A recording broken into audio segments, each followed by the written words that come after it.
Assalamualaikum warahmatullahi wabarakatuh. Perkenalkan, nama saya Syalma Dwi Ramadhani, BP 1801072009. Saya akan melanjutkan materi Bond Portfolio Management. Selanjutnya, durasi dan konveksivitas yang dimodifikasi.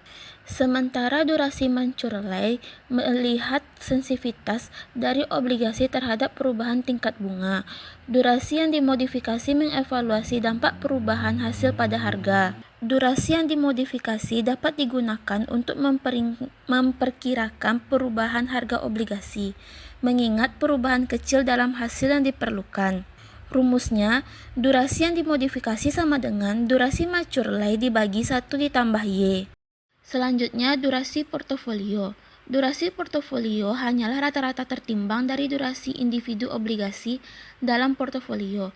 Seringkali manajer risiko menetapkan target untuk portofolio mereka, dan dari waktu ke waktu mereka mungkin perlu mengurangi risiko suku bunga yang terkait dengan portofolio. Ini akan tergantung pada prioritas investor. Selanjutnya, imunisasi portofolio. Imunisasi adalah teknik yang digunakan oleh manajer obligasi yang memungkinkan mereka untuk memenuhi aliran arus kas keluar yang dijanjikan dengan tingkat kepentingan yang tinggi.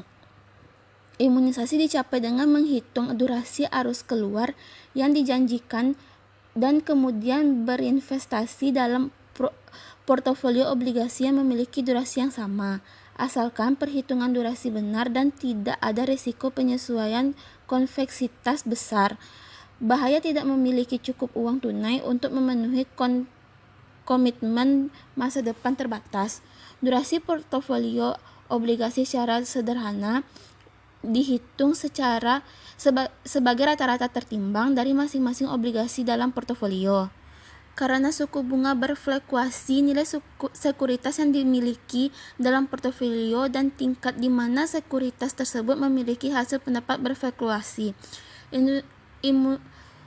Imunisasi atau pencocokan aset berdasarkan durasi memungkinkan portofolio memenuhi kewajiban meskipun ada pergerakan suku bunga. Jika imbal hasil meningkat, kerugian portofolio karena penjualan obligasi 3 tahun dalam waktu 2 tahun akan diimbangi dengan keuntungan dari menginvestasikan kembali obligasi 1 tahun yang jatuh tempo. Atau jika imbal hasil turun, kerugian karena dapat berinvestasi dalam obligasi 1 tahun akan mengimbangi dengan kemampuan menjual obligasi 3 tahun dalam 2 tahun dengan harga premium. Oleh karena itu, portofolio diimunisasi dari pengaruh setiap pergerakan suku bunga. Selanjutnya, masalah dengan imunisasi. Satu masalah dengan imunisasi adalah durasi yang tidak konstan. Dengan sedikit perubahan suku bunga, durasi tidak akan berubah. Namun ketika ada perubahan suku bunga yang signifikan, durasi akan berubah dengan manajer portofolio karenanya harus menyeimbangi kembali portofolio. Dengan masalah ini adalah seringnya penyeimbangan kembali meningkatkan biaya transaksi, sehingga manajer portofolio mungkin mengalami kesulitan dalam mencapai hasil penyeimbangan kembali. Menyeimbangkan ulang yang lebih jarang berarti bahwa durasi diizinkan untuk berubah tanpa upaya yang cukup dilakukan untuk melacak perubahan itu. Manajer portofolio dalam keadaan ini mengalami trade-off. Durasi memberikan interaksi berbagai perusahaan suku bunga dapat mempengaruhi portofolio individu. Perhitungan ini tidak selalu tepat, membuat hidup sedikit lebih sulit bagi manajer risiko portofolio, di mana konveksitas tinggi perhitungan durasi tidak akan sangat akurat, dan dalam kasus ekstrim mungkin perlu dihitung ulang setiap hari. Selanjutnya, pencocokan arus kas dan dedikasi. Salah satu solusi untuk masalah yang terkait dengan imunisasi portofolio adalah dengan membeli obligasi tanpa kupon yang memberikan pembayaran dalam jumlah yang cukup untuk mencocokkan proyeksi arus kas keluar. Pencocokan arus kas secara otomatis mengimunisasi portofolio dari penggerakan suku bunga. Portofolio yang menggunakan strategi ini disebut sebagai portofolio khusus.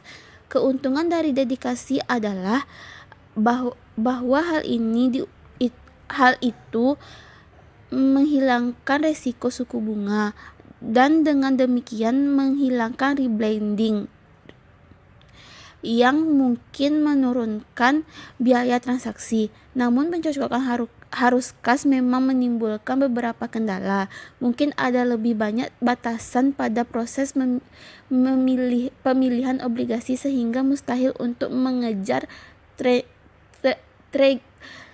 tragedi dedikasi hanya dengan menggunakan obligasi di bawah harga. Jika portofolio yang akan dicocokkan arus kas diwajibkan untuk membayar arus pendapatan yang terus-menerus seperti dana pensiun, dana itu harus membeli sekuritas dengan jangka waktu berkisar ratusan tahun. Surat berharga seperti itu tidak ada. Analisis horizon dan kurva medan berkuda. Analisis cakrawala mempertimbangkan pengembalian obligasi secara cakrawala waktu tetap karena mempengaruh utama pada harga obligasi.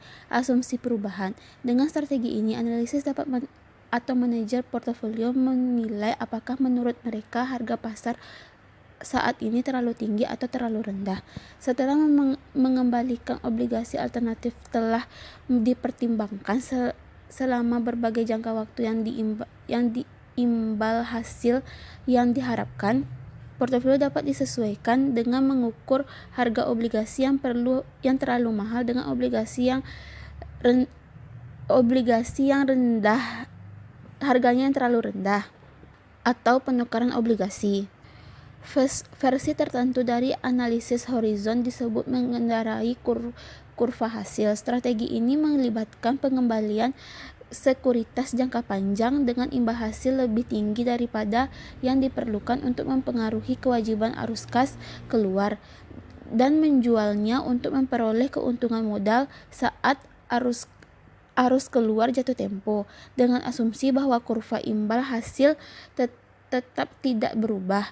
Misalnya, manajer dana dengan kewajiban jatuh tempo dalam 3 bulan dapat membeli tagihan 3 bulan yang akan jatuh tempo pada tanggal kewajiban, atau membeli tagihan 6 bulan dan menjual setelah 3 bulan untuk memenuhi kewajiban, yang akan menghasilkan pengembalian tahunan bagi investor lebih tinggi daripada opsi pertama. Strategi ini hanya berfungsi jika kurva imbal hasil miring ke atas dan tidak berubah untuk sementara waktu. Juga strategi ini melibatkan biaya transaksi yang lebih tinggi karena manajer portofolio harus membeli dan menjual sekuritas daripada hanya membeli sekuritas dan menahan sekuritas itu sehingga jatuh tempo. Selanjutnya, pengukuran kinerja portofolio. Obligasi kinerja portofolio obligasi dapat diukur dengan menghitung excess return. Terdapat durasi relatif di mana ukuran risiko adalah durasi, yang mana rumusnya kelebihan kembali ke durasi relatif sama dengan RP dikurang RF per DP dibagi DM, di mana RP pengembalian portofolio, RF pengembalian bebas risiko selama periode yang sama, DP atau DM risiko portofolio. Berikut contoh soal pengembalian portofolio A dan B, durasi portofolio 16 dan 8, durasi pasar 8 dan 8. Maka jawaban portofolio A sama dengan 10 dikurang 5 per 16 dibagi 8 sama dengan 2,5. Portofolio B sama dengan 8 dikurang 5 per 8 dibagi 8 sama dengan 3,0. Jadi berdasarkan durasi yang disesuaikan, portofolio B mengungguli portofolio A. Perhatikan bahwa jika portofolio memiliki durasi yang sama dengan pasar, maka tidak ada penyesuaian yang dibuat untuk kelebihan pengembalian. Selanjutnya, di sini saya akan mencoba menjawab soal kuis. Yang pertama, berapa imbal hasil obligasi saat ini dengan harga 85 dan kupon 10? Maka jawabannya dengan rumus hasil saat ini sama dengan kupon tahun per harga obligasi dikali 100 sama dengan 10 dibagi 85 sama dengan 11,7674 sama dengan 11,77%. Hasilnya B. Soal selanjutnya yaitu memiliki laju perubahan kemiringan kurva harga hasil. Jawabannya yaitu konveksivitas. Soal selanjutnya dicapai dengan berinvestasi dalam portofolio obligasi dan durasi yang sama dengan durasi arus kas keluar yang ada. Jawabannya yaitu B, imunisasi. Soal selanjutnya yaitu berapakah kelebihan pengembalian relevan terhadap durasi A dan B. Durasi A dan B portofolio kembalinya 20 dan 10, portofolio durasinya 10 dan 5, durasi pasarnya 6 dan 6. RF-nya 4,5%. Maka portofolio A 20 dikurang 4,5 per 10 dibagi 6 sama dengan 3,3. Portofolio B sama dengan 10 dikurang 4,5 per 5 dibagi 6 sama dengan 6,6. Maka jawabannya C yaitu 9,3 dan 6,6.